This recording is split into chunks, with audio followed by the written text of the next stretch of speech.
मानव सभ्यता के आरंभिक दिनों से ही समय मापने की आवश्यकता महसूस की गई। प्राचीन मिस्र में लगभग 3500 ईसा पूर्व सूर्य घड़ी सुंडियाल का उपयोग किया जाता था, जिसमें एक खंभे की छाया की दिशा और लंबाई देखकर समय पाया जाता था।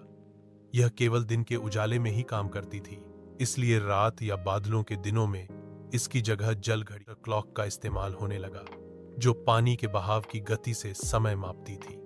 बाद में रेत घड़ी आवर ग्लास आई, जिसमें दो कांच के रेत के गिरने से समय मापा जाता था।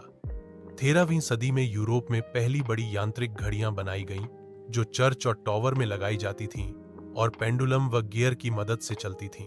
ये भारी, भरकम होती थीं और आवाज के जरिए घंटों का संकेत देती थीं। 16वीं सदी में पॉकेट वॉच का आविष्कार हुआ, जिन्हें जेब में रखा जा सकता था, और यह अमीर वर्ग का प्रतीक बन गई।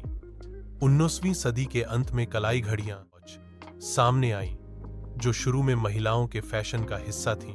विश्व युद्ध 1914-18 के दौरान सैनिकों के बीच लोकप्रिय हो गईं, क्योंकि युद्ध के मैदान में समय देखने के लिए जेब से घड़ी निकालना मुश्किल होता था। 20वीं सदी में तकनीक ने घड़ियों को और सटीक बनाया। क्वार्ट्ज घड़ियां आईं, जो बैटरी से चलती थीं और समय माप भरोसेमंद थीं।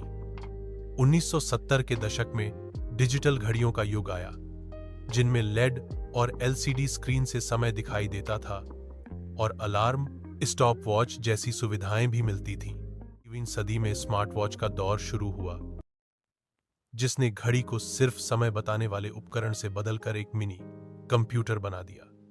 अब ये call, message, email, fitness tracking, GPS, heart rate monitoring, blood oxygen level और यहां तक कि इंटरनेट सेवाएं देती हैं।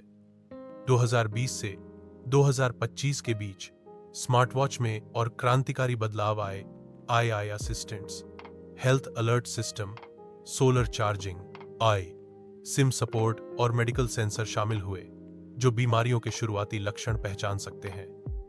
इस तरह समय मापने की यात्रा सूर्य की छाया से शुरू होकर आज 2025 में ऐसे स्मार्ट उपकरणों तक पहुंच चुकी है, जो हमारी सेहत, संचार और जीवन शैली का अहम हिस्सा बन चुके हैं।